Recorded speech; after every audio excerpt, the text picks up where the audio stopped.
The most twisted interrogation you'll ever see. 16 pounds at 5 years old. The 600 case of wait, what the? I don't even want to hear about it. I can't watch that shit. Disturbing. Wait until you see what I found in an event. Okay, this is. The camera of 2 missing girls reveals chilling photos that can't be explained. 13-year-old murders grandma for $155. What's up, Rage? Saw you at the UFC Incest event murderers. and got a picture with you. You cool AF for that. Humble AF. Yo, what's up, Ray? Saw you at UFC event and got a picture with you. What's up, Yodi? Appreciate you, gang. Incest murder is the most horrific story you'd ever heard. Detectives realize the victim is actually the killer. Ooh, that's kind of calm, but that's an hour, chat. All the good ones are like they're long as fuck. Interrogation of evil brother that killed his little brother. Go back. Go back to what? Mr. Knight. Go back to what?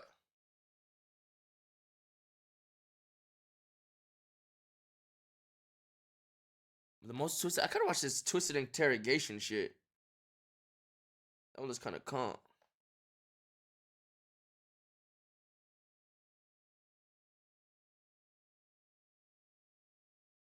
Twisted one. I want to watch this twisted one. Bro, y'all made me stop caring, bro. Y'all made me stop caring, bro. Y'all made me stop caring, bro. I hate this chat, bro. Yo, they don't know what they want, bro. They don't know what they don't know what they want, bro. Why did you choose Jamie, your friend? He was the easiest out of anybody because he would have followed me because we're such good friends. Why did you make the suggestion to Jamie to go inside the school today? I was planning to murder him. Do you know why you were going to do this? No, I don't. This is 14-year-old Michael Hernandez. Most comp narrator voice for all these videos. I don't give a fuck. I love his voice. I love his voice.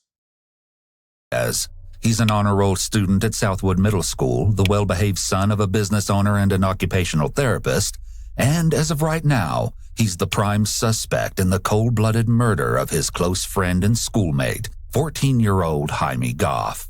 Detectives would get the answers they're looking for, but only after enduring one of the most spine-chilling interrogations they would ever conduct. The following footage revealing a 14-year-old killer has never been seen before. February 3rd, 2004 started like any other Tuesday at Southwood Middle School in Miami, Florida. Students gathered.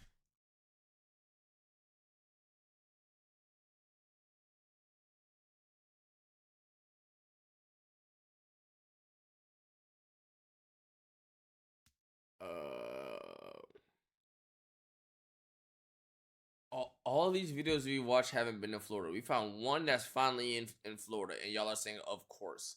Like, there wasn't a bunch of other states before this. Chat, did you hear about, off topic, you heard about that Texas killer dude that's out right now? That they still haven't found? That's shooting up his neighbors? He was a Mexican dude. Bro, there was this dude shooting his AR outside. And his mother came outside and said, "Stop shooting your gun. You're scaring my kids." He went over there, shot her, went inside the house, killed everybody in the house. The kid, the 8-year-old kid, the sister, everybody. Just killed them all. Because she told him to stop because you're scaring my kids. And they haven't found that nigga. Literally in my hood. Bro, that shit is scary, bro. Gathered outside of the school to meet up with friends, socialize, and wait for the doors to open at 8:50 a.m. No one thought much of it when 2 particular students weren't at their usual meeting spot by the teacher's parking lot that morning. The doors opened and students flooded inside. Before classes started, a student decided to make a pit stop to the boys' bathroom on the 2nd floor of the school. He couldn't have known just how traumatic this decision would turn out to be. Upon entering, another student whom he didn't recognize calmly walked past him and exited the restroom. He observed a single black book bag sitting near the entrance of the bathroom and specks of blood dotting the floor. He peeked underneath the stalls to check if anyone was inside. There was indeed someone else in the bathroom, but something was terribly wrong. A large pool of blood was forming on the floor inside one of the stalls, and there appeared to be a pair of feet hanging down from the toilet. He swiftly exited the bathroom to advise a nearby security guard that there appeared to be someone bleeding inside the boys' bathroom. The guard simply brushed him off and told him to go to class. He then went and told a friend what he'd seen. Together, the two boys proceeded back into the bathroom. The stench of warm blood had begun to fill the small latrine. The pair tiptoed cautiously toward the stall. They knew they had to look inside. They prepared themselves for the worst, then hesitantly inched the stall door open. The scene before them could only be described as nightmarish. A male student, later identified as 14-year-old Jaime Goff, was covered in blood and unresponsive. He was positioned face down, his chest and torso lying across the toilet seat, while his head and legs hung limply over the sides of it. Blood streamed down his face and into a large pool that was forming on the floor beneath his head. In that pool lay a lone pair of black glasses. One of the boys shouted to the victim twice. When they got no reply, shock turned into panic. The two fled the bathroom in hysterics, startling the security guard in the hallway. This time, alarmed by the student's clear distress, the guard rushed into the boys' bathroom. Upon witnessing the grotesque scene, he immediately radioed the Miami-Dade Police Department. The guard then left the bathroom to retrieve the assistant principal. Upon returning, the guard discovered that, in the few minutes he'd been absent from the bathroom, someone had come in and removed the victim's body from the toilet. The body was now lying face up on the stall floor, his arms splayed out to the sides. School personnel could now clearly see that one side of his neck was shredded to pieces. The school was immediately put on lockdown. A few hours later, investigators entered the classroom. I'm trying to figure out when that was happening. You know, old boy was screaming, like crying. Nobody heard the screams of this guy, bro, of this kid. You know, he was like, what the fuck? Room of 8th grade student Michael Hernandez, who'd been identified by one of the two witnesses as the boy they'd seen exit the bathroom that morning. Michael's teacher approached detectives first with a few pieces of interesting information. She stated that she let her students into the classroom at 8:55 a.m., and since that time, Michael had requested to go to the bathroom 3 times. The teacher observed that Michael had blood on his shirt, which he attributed to a nosebleed. He made 2 trips to the bathroom before 9 a.m. After the school went into lockdown, Michael requested to go to the bathroom a 3rd time, wherein his teacher summoned a security guard to escort him to an unoccupied restroom and back to class. This was reportedly the last time Michael had left the classroom. Michael was taken to an office on the 1st floor of the school to speak with detectives. When investigators inquired as to how Michael got blood on his shirt, he told them that he'd been hit in the face by a door while horseplaying with the victim earlier that morning.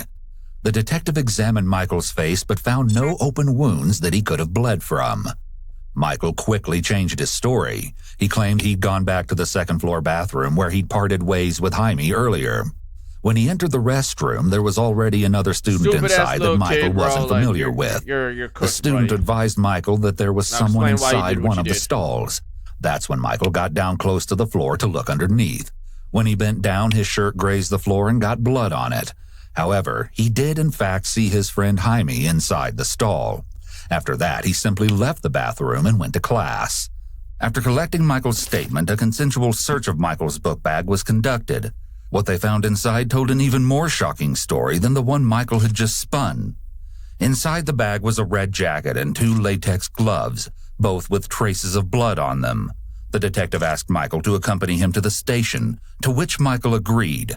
A little after 1:40 p.m., Michael was transported to the Miami-Dade Homicide Bureau office. Here, he regaled detectives with an entirely different tale.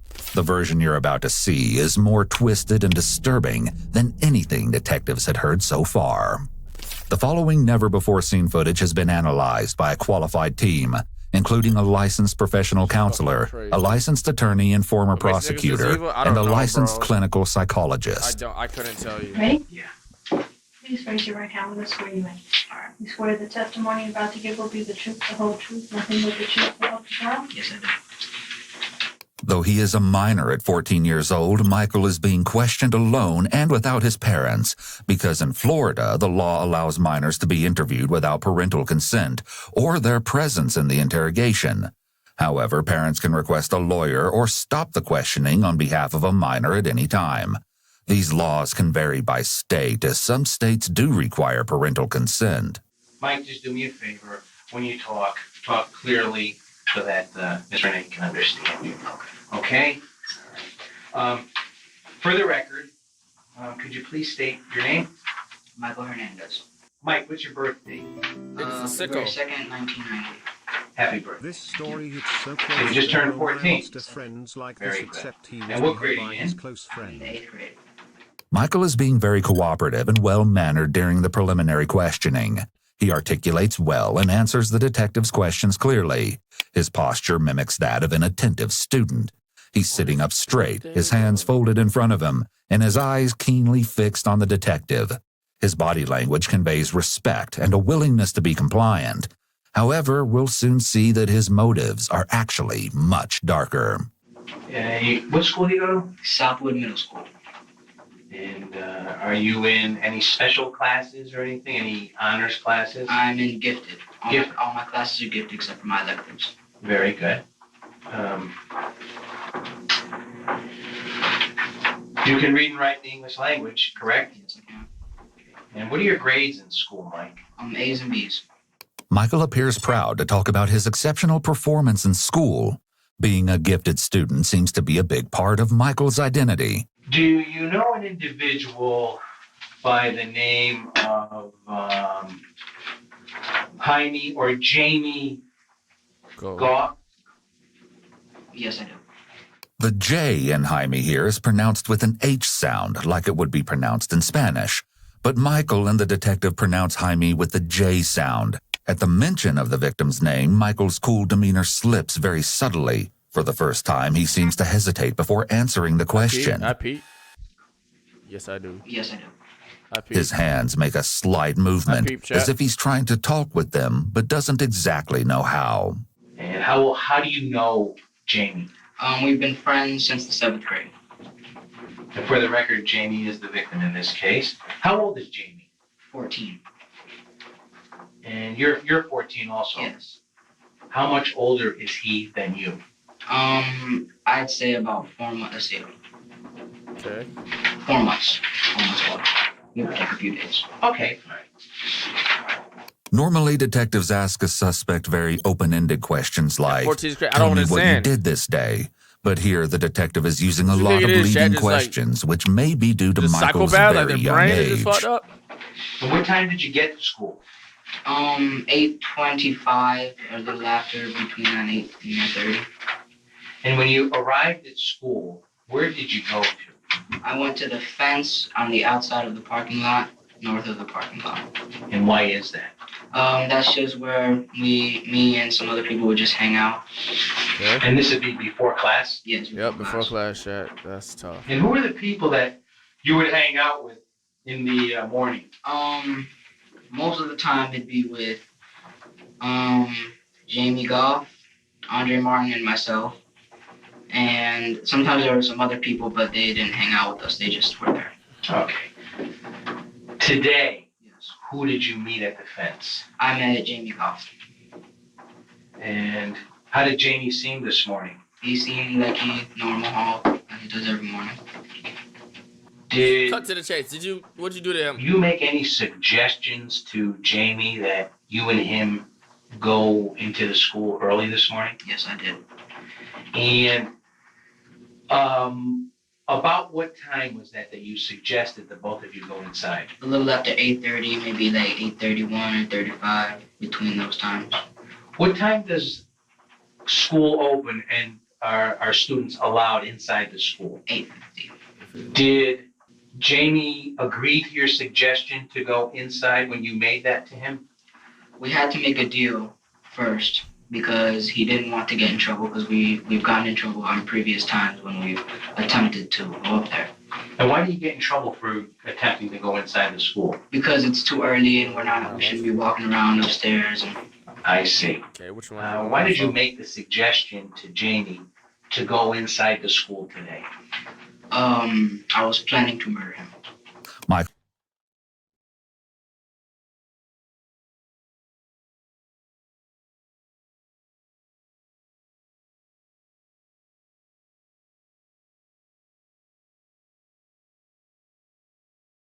Just like that? Just like that. No remorse, yeah, I was just planning to kill my friend type shit. Michael answers this question as matter-of-factly as he's answered all the other questions so far. There's not a single hint of empathy or remorse to be found. He seems undeterred, even by the fact that he's admitting to first-degree murder and exposing himself to the highest level of criminal penalty there is. Michael likely isn't aware of this, but under Florida state law, 14 and 15-year-olds can be tried as adults for certain felonies. They can also be subjected to the exact same penalties that an adult can receive, with the exception of the death penalty. Since Michael has already confessed to the first-degree murder of his friend, all that's left is to see if the court will possibly take pity on him. Pity for this fuck nigga. Do you What? Do you know why you were going to do this? No, I don't. Now, what was your plan? How were you going to accomplish this? I was going to get him into the stall, the last stall, because it's the biggest, so I'd have more room. Now, this isn't a restroom? This is the restroom. On which floor? Second floor. Okay, and it's the male restroom? Yes, it is. Where is it near? It is near the media center and the gifted U.S. history class. Okay. And once you brought or got Jamie in there, how are you going to bring him or lure him into the restroom? We usually go to the restroom after we get upstairs so we don't get caught by security. Okay. And so I knew that was going to work. I got him into the stall by saying, look, I have something to show you. So I got him into the stall and I told him to turn around because I wanted it to be a surprise. Before that, I put on the gloves. He saw me put on the gloves and I said, Slow down, please. Oh, you're going too fast. And I said, I like them because they're comfortable. It's possible that Michael's cadence has increased here due to his excitement to talk about the crime for the first time. Bro, Retelling a story can be a way for fuck? someone to relive an That nigga experience. explaining the situation like he's explaining the fourth quarter of a hyped NBA game, game winner. Like, what the fuck? And it often brings back Why the feelings fuck is nigga so associated happy? with the original event. His fast talking could also be due to his eagerness to show how smart he was in preparing for this crime. He may be seeking admiration from the detective for how well he planned his This attack. nigga's favorite story. Michael's enthusiasm is also evidenced in his full cooperation when being questioned, appearing like he's sitting for a job interview instead of an interrogation. It's odd that he doesn't seem afraid or bothered at all that he's sitting there because he's been caught for the murder of his friend. Now, you also said that you put on gloves. What kind of gloves were these? They were latex gloves. Where did you get them from? My mother purchased them at Walgreens the previous night. Why did she purchase Why? these? Was that at your request? It was at my request because I said that I needed them for extra credit for my science class. There's no denying at Bamboozled this his mother. point that Jaime's murder was premeditated. Yep. More disturbingly, it seems that Michael mapped out every single detail and accounted for almost all possible factors before executing his plan. A thorough search of Michael's backpack yielded Shit, imagine your kid literally asked you for some latex gloves for some science extra credit. You really think that's what's about to happen the next day? This shit happen. Like, what do you even think? Like, what? a could you secret even- compartment that he'd made by cutting a slit in the inner lining and attaching Velcro along the edges of it so that it could be secured shut. He'd used this compartment to store the murder weapon, meaning Michael had even planned for the possibility of his backpack being searched. Now, you and him are already in the stall, correct? Yes. Did he go into the stall first? Yes. Did you follow him? Yes, I did.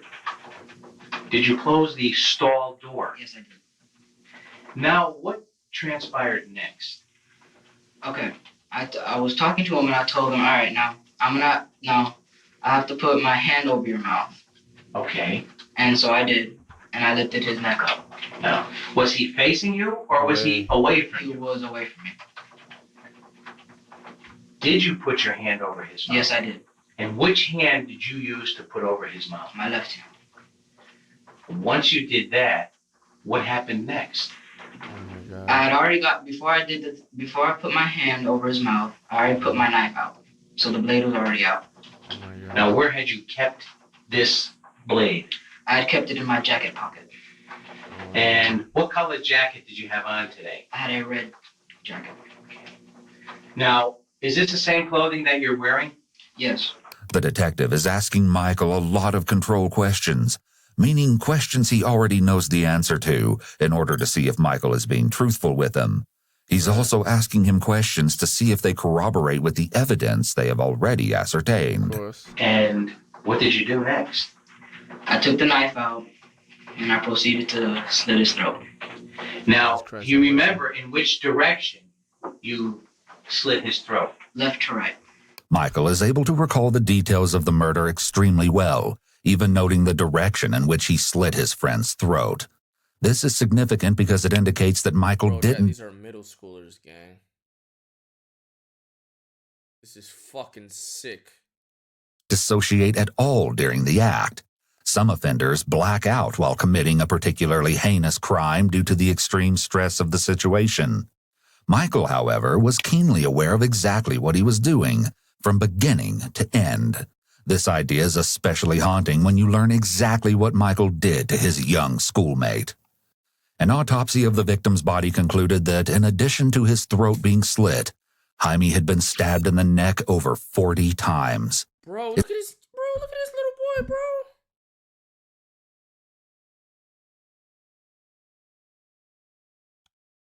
Gang. It's gut-wrenching to think that Michael, a 14-year-old child, was in complete control the entire time, savoring every single jab, slice, and cut.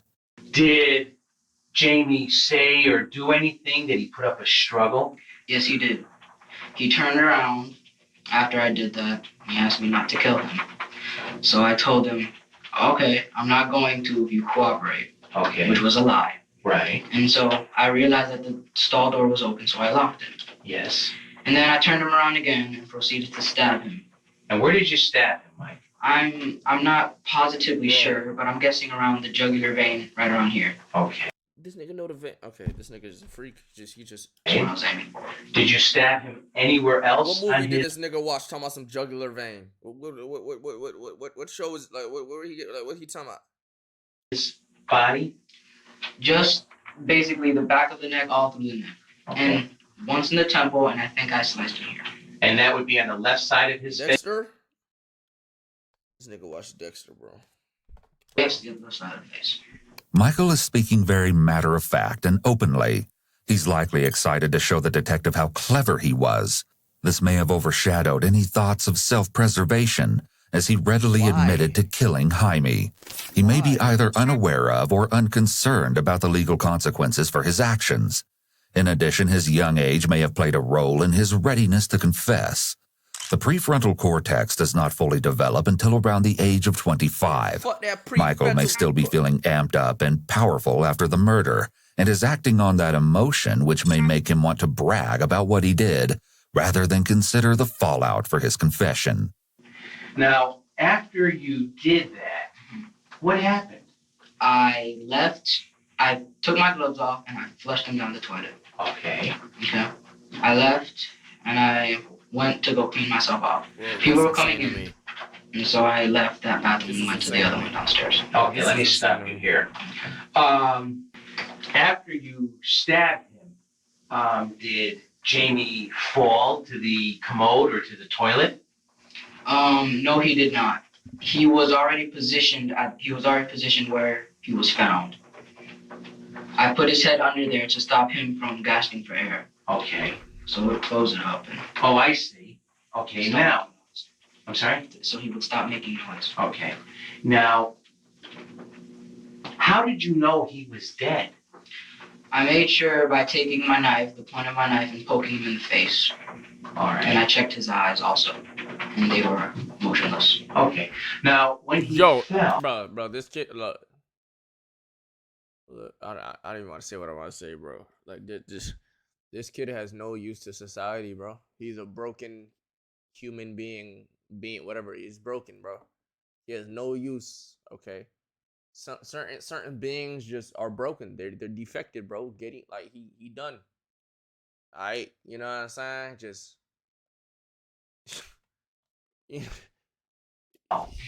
Was he on his front, or was he on his side, or on his back? Do you remember? He was on his front, Okay. faced at a kind of diagonal thing. Yes. There was blood coming from his mouth Mm-hmm. to the right of the toilet. And I guess there might have been blood in the toilet. And there was blood on the walls. All right. What did you do with the knife and the jacket? I put the knife was broken because of the stab wounds, and I couldn't close it back, so I closed it as much as I could, and I put it in my jacket pocket. Okay. I proceeded to go to the sink, and I wiped some of the blood off the jacket, took the jacket off. No, I did Slow not. down. Oh. When Michael is told to slow down here, he seems to be getting carried away as he's telling a story. Overall, both his affect and tone appear markedly blunted throughout. While his speech speeds up either from anxiety or excitement, there's no major change as he talks about going to get the gloves versus viciously stabbing his friend, or even realizing he's dead. It was at my request because I said that I needed them for extra credit for my science class. I took the knife out, and I proceeded to slit his throat. I did not take the jacket off. At that point, I just wet it to get the blood off. Okay. I proceeded to go downstairs to the other bathroom on the first floor. I then wiped I mean, he just myself wanted to. off Do you think the niggas gonna with like my this video all game? the Niggas stuff gonna off my spawn back or face some shit? and the stuff off my jacket. Then Sure, at that I took age, the you have the jacket off and concept put it in my of book. Now, you said that you had flushed Just the evil some little gloves Yes. down the toilet. There were two. I flushed 2 gloves. 2 gloves. How many pair of gloves did you have? I had 2 pair, 4 gloves in all. Where did you keep the other pair of gloves? In the jacket pocket where I kept the knife. All right. Now, before you gloved up this morning in the bathroom, did you remove any of your jewelry? I removed my could see the rings pictures? because they would have cut through the latex glove. Okay. Absolute fault. Did anything unusual, or did you notice anything unusual when you put your hand in your jacket pocket after the incident? Yes, one of my rings was missing. And which ring was that? It was the ring on my right ring finger. So, what did you do? I went back upstairs to find the ring. There was a witness there saying that someone was in that stall. The way Michael refers to a witness is an indication that he may have strategically and specifically planned the entire murder, considering the possibility of witnesses being present or interfering in some way. He's speaking as if he's a law enforcement official describing or examining this case, rather than the perpetrator describing his own acts. I went to go look, having known what was there. And I saw my ring and picked it up and then left. Okay. Had you gone up there actually to check to see if Jamie was okay? No, I have not. No, I did not. It was strictly to check on your ring. My ring, yes. And why did you want to recover your ring? Because I value my jewelry. Okay. Wow. It's very interesting to note how much more Michael's ring meant to him than his dying friend. Wow. This detail speaks volumes about exactly how Michael's mind works, namely that he possesses a disturbing disregard for the lives of others. Do people know that you wear that type of ring? Yes. Wow. Many people know I wear this type of jewelry. Could someone have identified you because of the lost ring? Yes, they could have identified this ring, definitely. Okay. When you went back upstairs to go back or into the bathroom to look for your ring, Yes. who is the individual that told you someone was in the stall? I'm not sure of his name.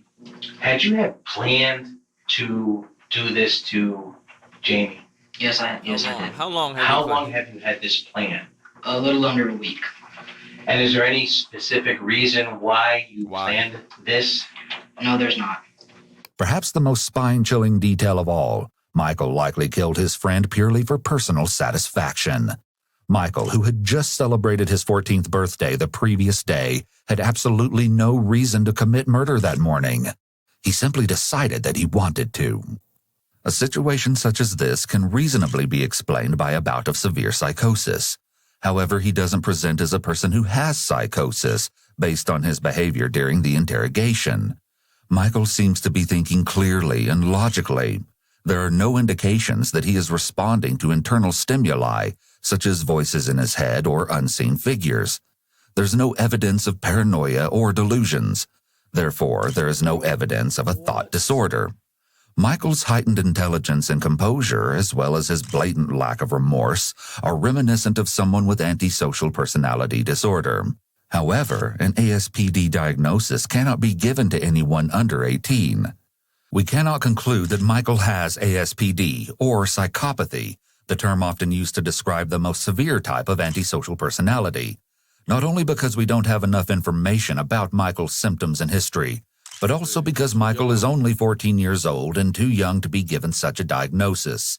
At most, Michael's behaviors align with a diagnosis of conduct disorder, particularly since he has a history of taunting and physically assaulting peers, which you'll hear more about later. What? However, if we suspend the fact that he cannot be diagnosed, his matter-of-fact demeanor could be due to the presence of psychopathy, as he has a lack of reciprocal emotion. A psychopath can be asked about a person they murdered and show no emotional response or reaction when they are shown pictures of the person or when they are told that the person likely suffered. In other words, they don't respond with an emotion that matches the circumstance. Why did you choose Jamie, your friend? He was the easiest out of anybody because he would have followed me because we're such good friends.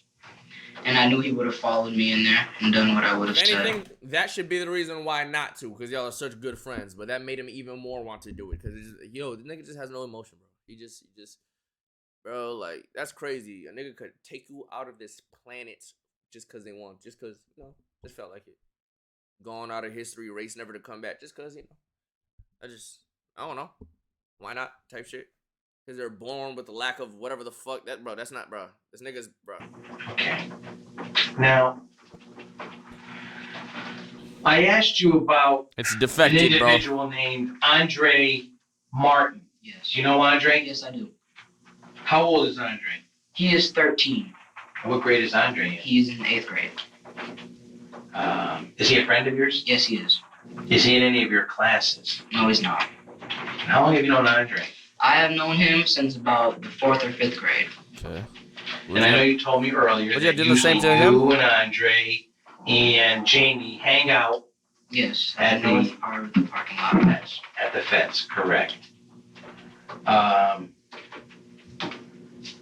Calling your attention to yesterday, Monday, your birthday. My birthday. Yeah, your birthday. Day after your birthday, there good comes spirits. a time when you approached Andre with the same type of ruse? Yeah, yes, there was. Me, Andre, Jamie, and myself were in the bathroom. Which bathroom? We were in the other bathroom than where the victim was found today. Referring to Jaime as the victim may be evidence of how detached Michael feels from someone who was supposedly his friend. He may be unable to or have difficulties with forming real emotional attachments to other people. This phrasing could be another indication of psychopathy, as it shows Michael has a lack of prosocial emotions. Empathy and emotional attachment are considered prosocial emotions, which are things psychopaths struggle with feeling.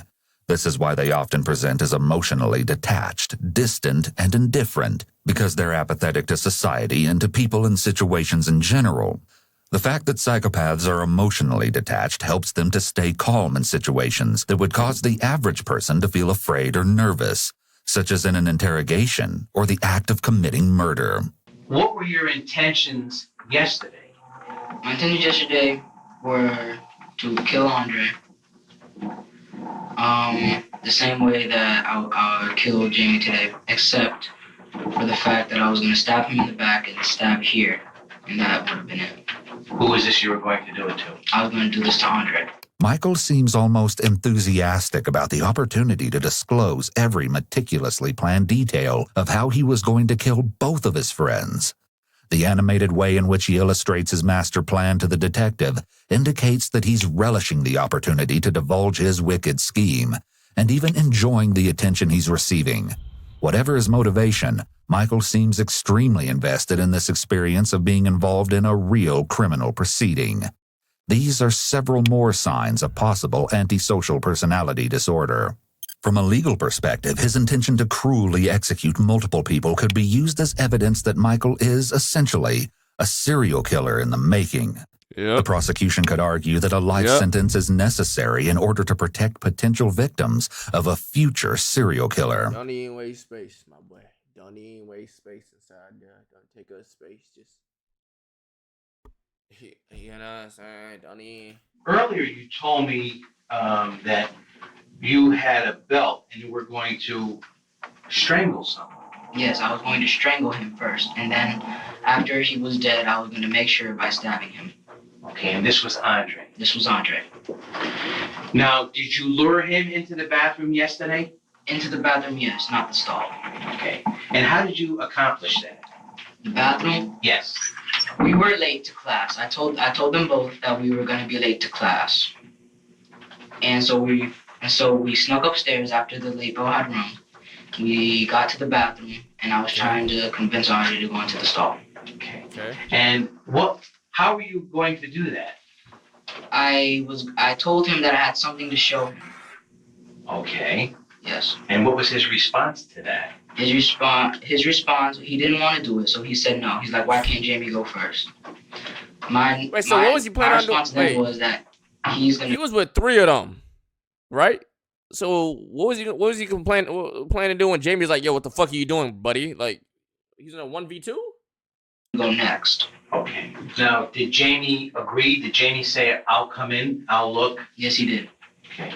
And what did you say at that point? I said no, he's going to go first. Okay. And any particular reason why? I wanted to get Andre killed first before I got Jamie. All right.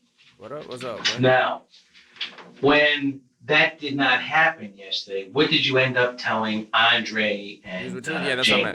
Michael is taking up a lot of space on the table with his arms and hands. This could be indicative of confidence and feeling in control of the conversation, or at the very least, feeling at an equal level as the detective. I said, all right, are you guys cooperate tomorrow? They're like, yeah, okay, we'll cooperate tomorrow. All right. Michael's word choice here says a lot about his relationship with his friends at school. When Andre refuses to go into the stall with him the day prior, Michael asks his friends if, in his own words, they'll cooperate with him the next day instead, to which they both agree. The way he speaks to his friends indicates that Michael was likely the authority figure in his friend group, and that his friends regularly felt like they had to obey him. That might explain why he thought he could easily lure them both to a horrific fate. Sadly, Michael was right about Jaime, but clearly underestimated Andre. Today, before this happened to Jamie, what were your intentions going to be if Andre should have shown up? I would have talked him into coming to the bathroom with me, coming into the stall. Then I would have proceeded to slit his throat and stab him continuously until he died in the neck area. Yes. And then I would have left him there. Yes. And gone back downstairs and talked Jamie into coming upstairs. Lured him into the other bathroom and slit his throat and stabbed him in the neck. Okay. Now, Mike, where did you get this knife from? I have a knife collection. Uh-huh. I've been collecting knives, and as I said, my dad has a store, and so I asked him for some knives. This was before I was going to do this. Yes. And I asked him for some knives. He's like, all right, you can take them. Because I wanted a not switch with it, but like a knife that can come out I easily. think they call them gravity knives. Michael had exhibited several warning signs of concerning behavior prior to the murder, most of which detectives won't discover until they speak with more of Michael's schoolmates over the next few days. Students reported that Michael demonstrated an intense interest in all things gore and death. Even the screensaver on his computer at school featured a scary creature covered in blood, which had caught the attention of other classmates. Michael also had a history of teasing and physically assaulting his peers. He'd been reprimanded in the past for mocking and hitting a couple of female classmates. He was also known to poke and chase other kids with a screwdriver that he kept in his backpack. He was one of them weird ass kids, boy. Let me ask you this.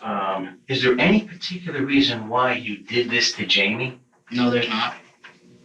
Did he offend you in any way? No, he did not. Did he harm you in any way? No, he did not. Mike, you know the difference between right and wrong, correct? Yes, I do. Do you think what you did is right or wrong? No, I don't. Well, what don't you think? I think it is neither right, but I don't think it was wrong. Do you know what you did is wrong? Yes, I do. Okay. The fact that Michael is saying that he doesn't think what he did was right or wrong shows us that he must have come up with his own explanation or justification for what he did. Had the detective probed further, we may have gotten more information about why Michael believes that killing Jaime wasn't necessarily wrong. This could have possibly revealed some delusional thinking. Michael said himself that Jaime didn't do anything to him, so for Michael to believe that what he did wasn't wrong means that he likely has some type of unconventional belief about taking someone else's life. Is this the first time that you have been involved in something like this, Michael? Yes, it is.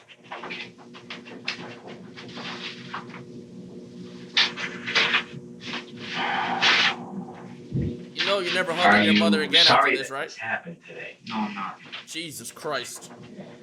And this was an unprovoked attack on Jamie? Yes, it was.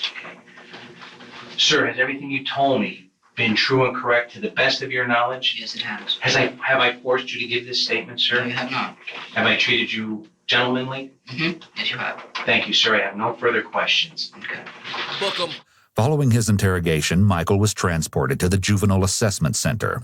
Michael stood trial 4 years later, pleading not guilty by reason of insanity. At his trial, a particularly startling piece of evidence was brought forth, a notebook of Michael's that contained information about famous serial killers, a list of people he planned to kill, including his older sister, and a mission statement that declared his need to cleanse the planet by murdering people. Needless to say, the jury took no pity on him. On September 24, 2008, Michael Hernandez was found guilty of the first-degree murder of Jaime Goff and the attempted first-degree murder of Andre Martin.